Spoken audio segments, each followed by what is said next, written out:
Pressing pause, a U.S. federal judge temporarily blocks a freeze on U.S. liquid natural gas after several states challenged the policy. Plus, General Motors is set to pay out millions of dollars in penalties related to a U.S. excess emissions probe. And a coalition of wildlife officials are working to expand a network aimed at caring and housing trafficked animals. We'll take a look at where the initiative started and where they're planning to go.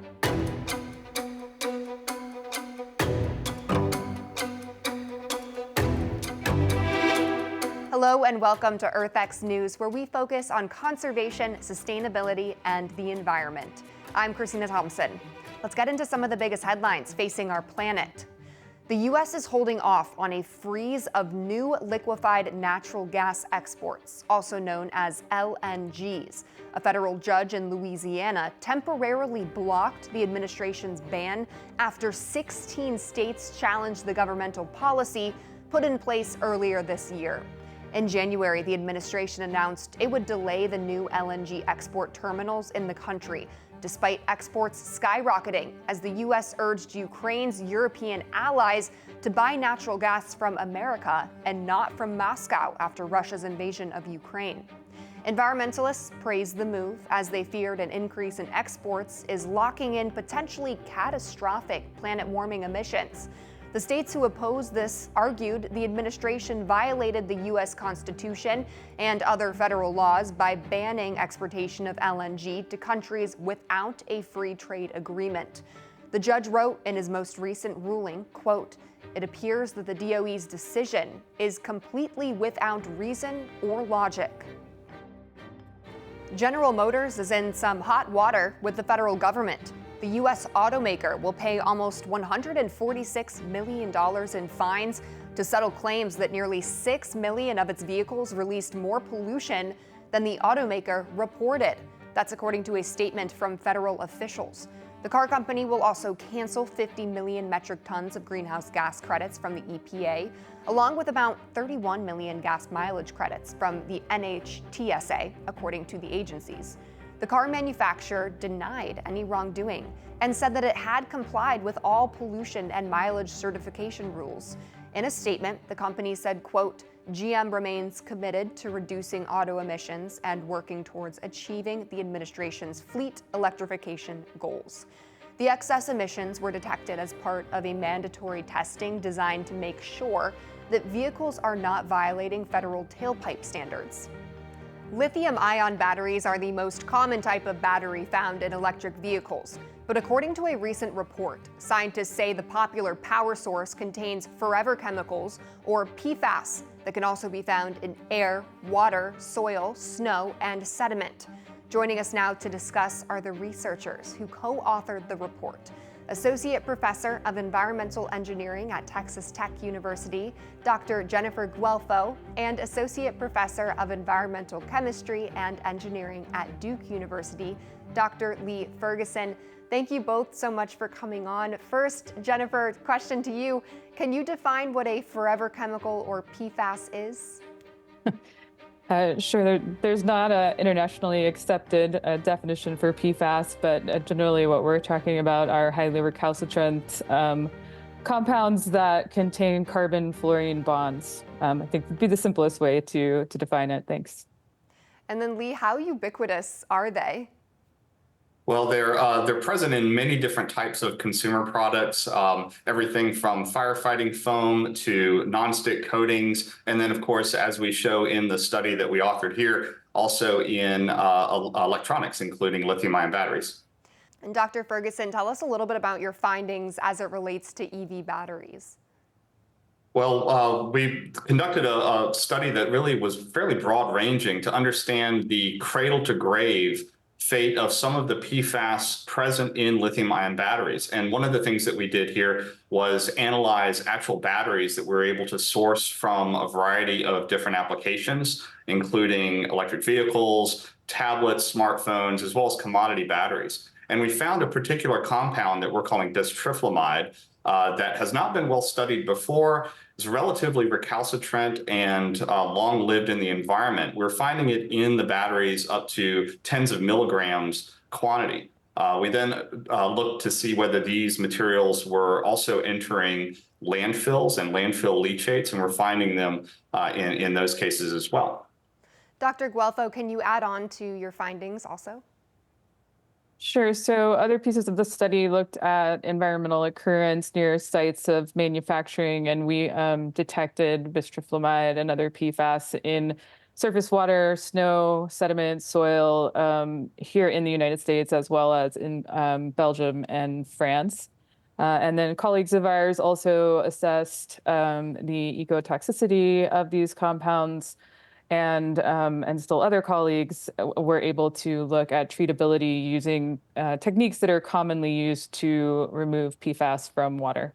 So if these PFAS are all around us, or at least in those places that you just mentioned, Dr. Ferguson, what does that mean for the people who live there, who might, be walking near this water or walking near the soil that is contaminated? What does it mean for those people?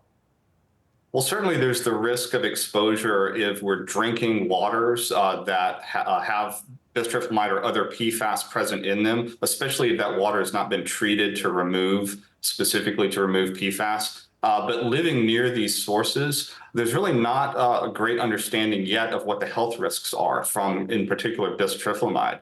And also, it's really not well understood the potential movement of these materials and these compounds in the environment after disposal in, for example, landfilling or during recycling processes for batteries. So this is research that needs to continue and needs to focus a little more on disposal.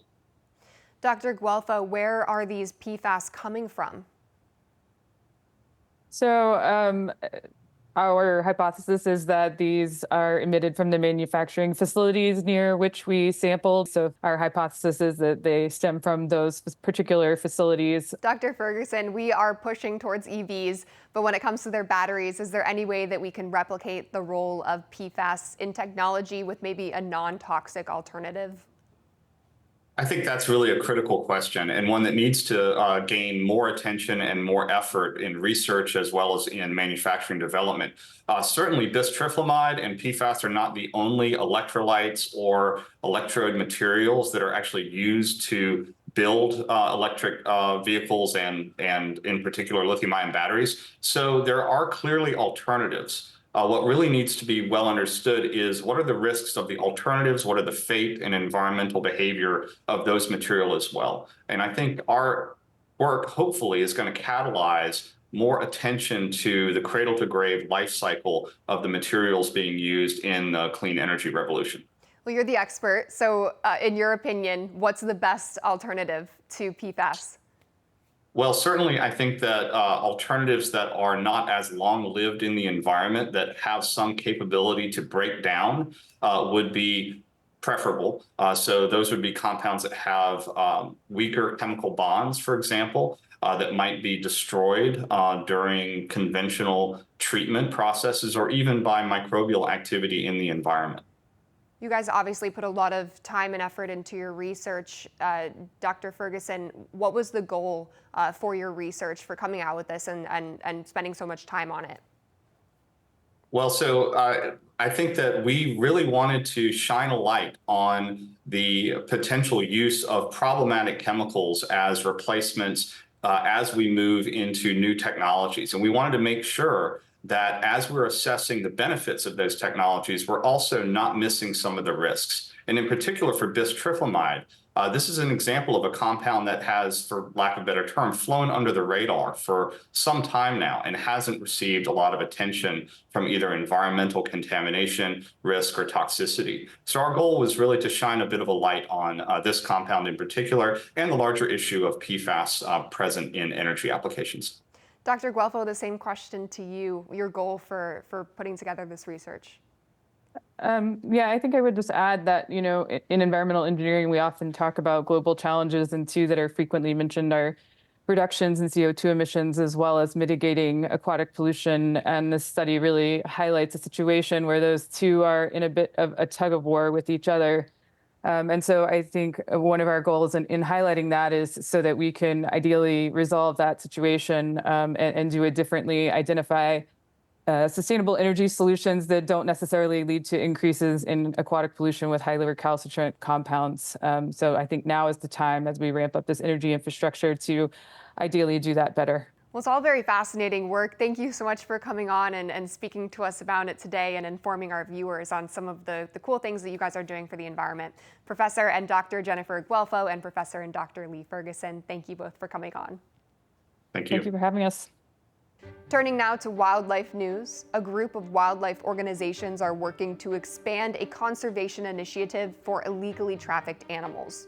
Officials from the U.S. Fish and Wildlife Service and the Association of Zoos and Aquariums recently met with the Georgia Aquarium and more than a dozen other animal care facilities to talk about increasing the size of the wildlife confiscations network into the Southeast.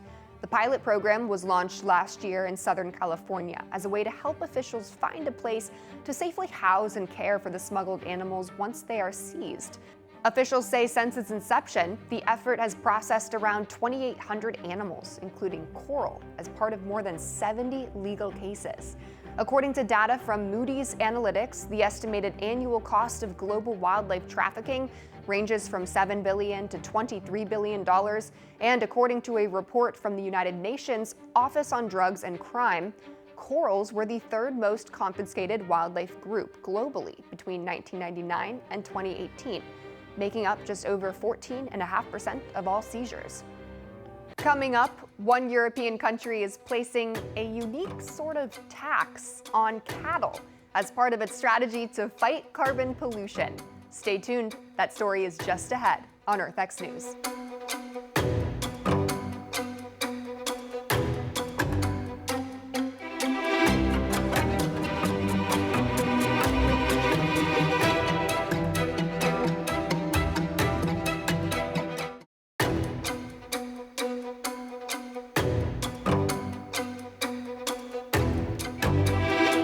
Last year, the United States achieved a groundbreaking new record in energy production.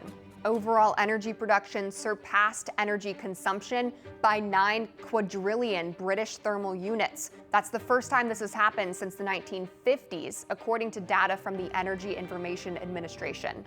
The boost in total U.S. energy production was primarily propelled by large increases in natural gas and crude oil. Natural gas production surged by 4%. Crude oil production spiked by 9% from the previous year. Production of natural gas plant liquids, a byproduct of natural gas extraction, surged by 8%. Scientists may have found a new use for algae. According to a recent research paper published in the journal Energies, researchers say they were able to make a renewable power source using the aquatic plant.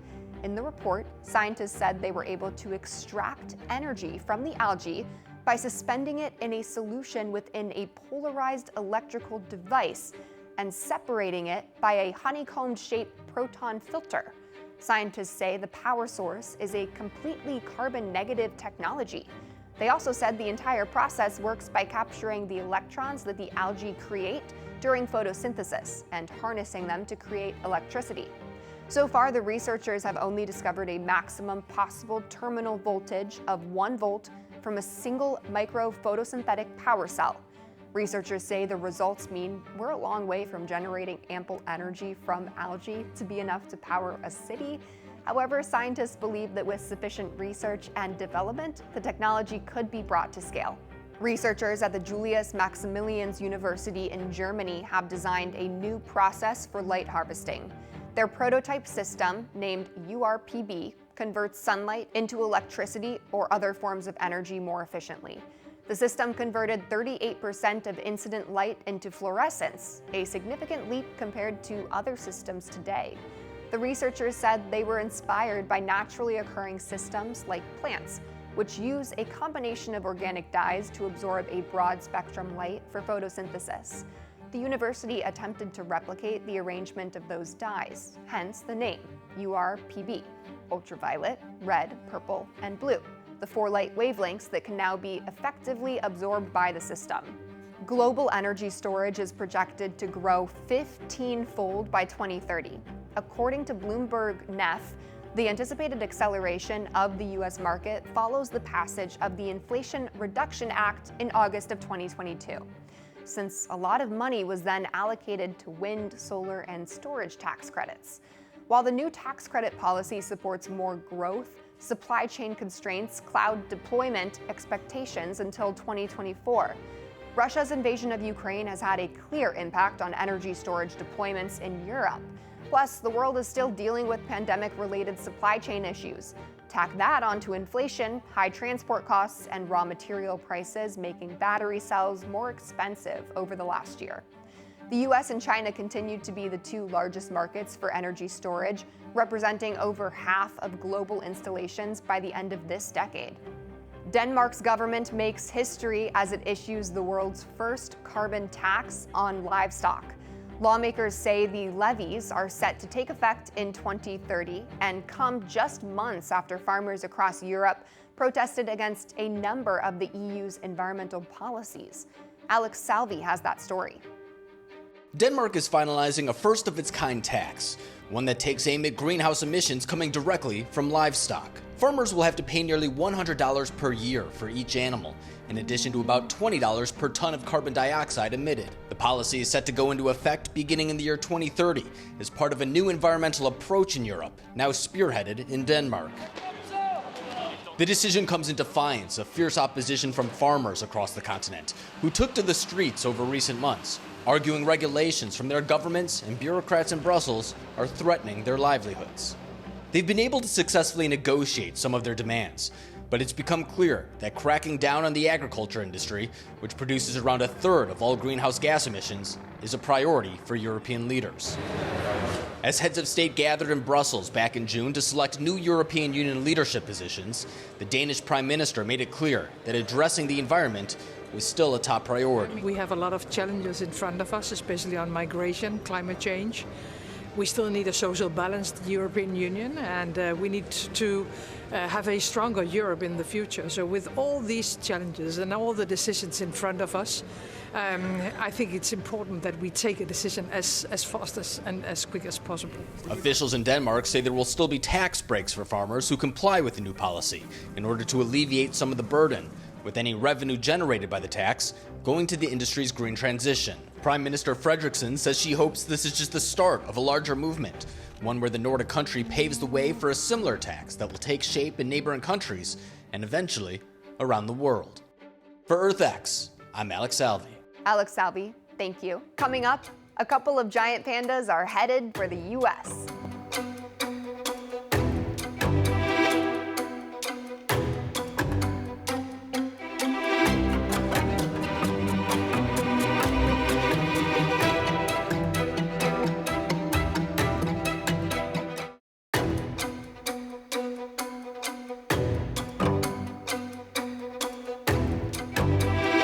Two beautiful pandas are now in the United States, getting acclimated to their new home in Southern California. The San Diego Zoo announced that their arrival serves as part of a conservation effort of the iconic species. Our correspondent, Leonardo Feldman, has that story. Two giant pandas, Chuan Chuan and Chin Bao, have arrived safely in Southern California. The pair are currently at a private habitat at the San Diego Zoo, where they're expected to get acclimated for the next several weeks. According to the zoo's Wildlife Alliance, they're being monitored closely by expert wildlife health and care teams who will determine when the pair are ready to meet the public. Chuan is a 5-year-old male, while Bao is a 4-year-old female. And this is definitely not the first time the zoo has cared for these beautiful animals. For over 30 years, San Diego Zoo Wildlife Alliance has worked alongside our Chinese conservation partners to save, protect, and care for giant pandas. Prior to the arrival of the two pandas in California, Paul Baribolt, the Wildlife Alliance president, stated that the long-standing partnership with China Wildlife Conservation Association has been instrumental in advancing giant panda conservation, and that they look forward to continuing the work together to ensure the survival and thriving of this iconic species. For EarthX, I'm Leonardo Feldman. Leonardo, thank you. And this might sound like something out of a science fiction movie, but it's real. Researchers in South Africa have injected radioactive material into the horns of rhinos as part of a research project aimed at reducing poaching. The idea is that radiation detectors already in place at national borders would detect the horns and help police arrest poachers and traffickers. But injecting rhinos with a radioactive material is no easy task.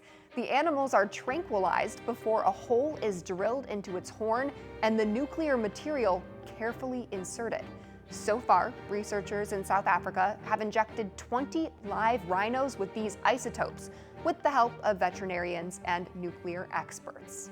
You get a thing like nuclear medicine nowadays, so it's not. Nuclear and radioactivity not only kills, but it also cures. So it's perfectly safe for the rhino, but it's not safe for the poacher because they can't move the horn. And this is really why it's all about it. It's a magic idea. They hope the process can be replicated to save other wild species vulnerable to poaching, like elephants and pangolins. And before we leave you, a baby white rhino makes its debut in South America. Officials at a zoo in Chile presented Silverio to the public for the first time after he got a clean bill of health from veterinarians. Zoologists say the little one is the third baby born to parents Hannah and Oliver, a pair of white rhinos who arrived at the facility 11 years ago. Zoo officials say Silverio's birth marks the 9th rhino to be born in captivity worldwide in the last year, giving the endangered species a population boost. Currently, there are just over 10,000 mature white rhinos left in the world, according to the Red List of Threatened Species. And the director of the Wildlife Center in Chile says the calf's arrival is a tremendous contribution to the conservation of the species. That's it for this edition of EarthX News. Please join us again next week. I'm Christina Thompson.